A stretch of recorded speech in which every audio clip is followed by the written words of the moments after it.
ब्रेकनंतर आपल्या सर्वांचं पुन्हा एकदा स्वागत। गुढीपाडव्याचा उत्साह आपण पाहतोय। गिरगावमधील आपण हे दृश्य पाहतोय। महिला वर्ग या ठिकाणी मोठ्या संख्येने या शोभायात्रेत सहभागी झालेल्या पाहतोय। बाईकवरून या ठिकाणी ही रॅली निघालेली आहे। शोभायात्रेमध्ये ही बाईक रॅली सहभागी झालेली आपण पाहतोय। पारंपरिक वेशभूषा घालून या ठिकाणी महिला सहभागी झालेल्या आहेत।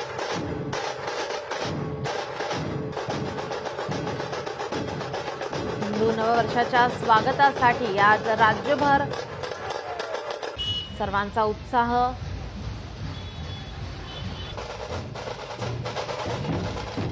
गिरगावमधून आपल्या प्रतिनिधी तेजल चौकेकर आपल्यासोबत जोडलेले आहेत। तेजल, आपण पाहतोय गिरगावमध्ये मोठा उत्साह आहे। शोभायात्रेला सुरुवात झाली आहे का? काय अधिकची माहिती?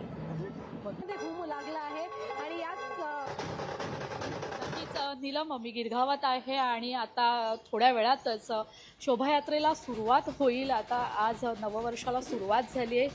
चैत्र शुल्क प्रतिपदेचा हा प्रारंभ आहे आणि आज घरोघरी उत्साहाची, आनंदाची, चैतन्याची आणि समृद्धीची, भरभराटीची अशी गुढी उभारण्यात येणार आहे। आणि मी ह्या मायानगरीत आहे, जिथे आता थोड्याच वेळात हा पूर्ण आसमंत ढोलताशाच्या गजरात दुमदुमून जाणार आहे आणि थोड्याच वेळात इथे शोभायात्रेला सुरुवात होईल। सगळेच जण पारंपरिक वेशभूषेत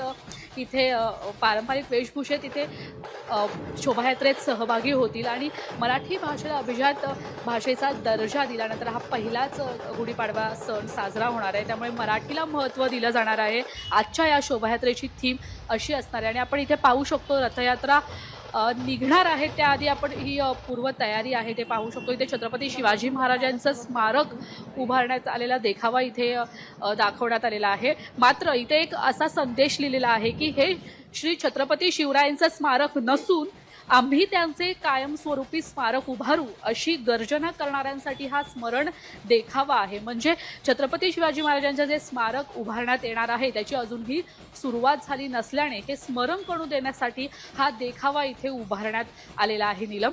आणि आता हळूहळू सगळेजण इथे सहभागी होत आहेत। सगळी गर्दी हळूहळू इथे होत चालली आहे।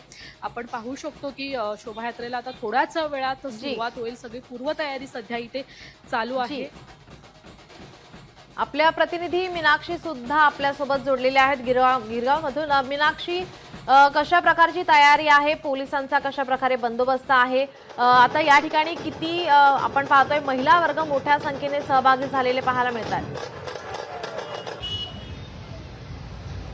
निश्चितच गिरगाव परिसरामध्ये आहे। आपण पाहतोय की थोड्याच वेळामध्ये या ठिकाणी स्वागत यात्रा निघणार आहे आणि त्याचीच तयारी पाहायला मिळते।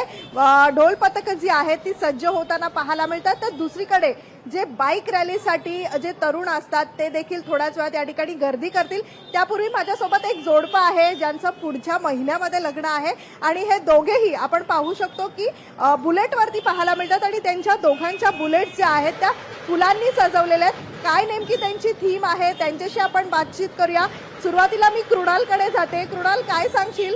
लवकरच लग्न आहे तुमचं आणि पुढच्या महिन्यामध्ये लग्न असल्या कारणाने तुम्ही दोघं आज सोबत पाहायला मिळतात, नवीन वर्षाचं स्वागत एकत्रित करतायत, काय सांगशील?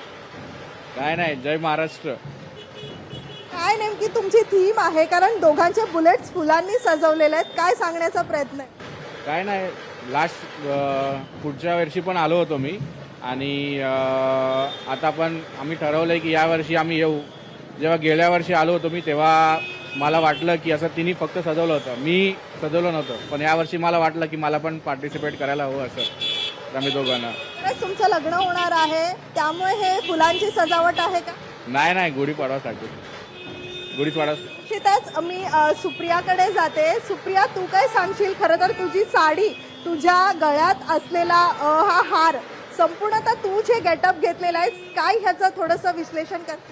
तुला गुढीपाडव्याच्या हार्दिक शुभेच्छा पहिली तरी। आणि माझं यावर्षीचं गेटअप आहे लक्ष्मीचं। म्हणजे माझ्या गळ्यापासून ते मी बाईकच्या हेडलाईटपर्यंत मी पण लक्ष्मीचं हे केलेलं आहे, वाहन केलेलं आहे।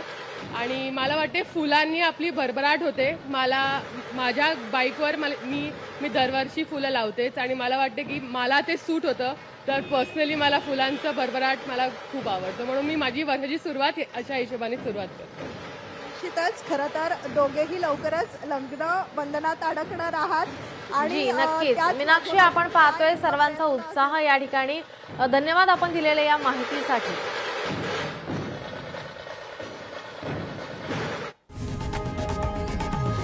लोकशाही मराठी ऐका, पहा, जागरूक रहा.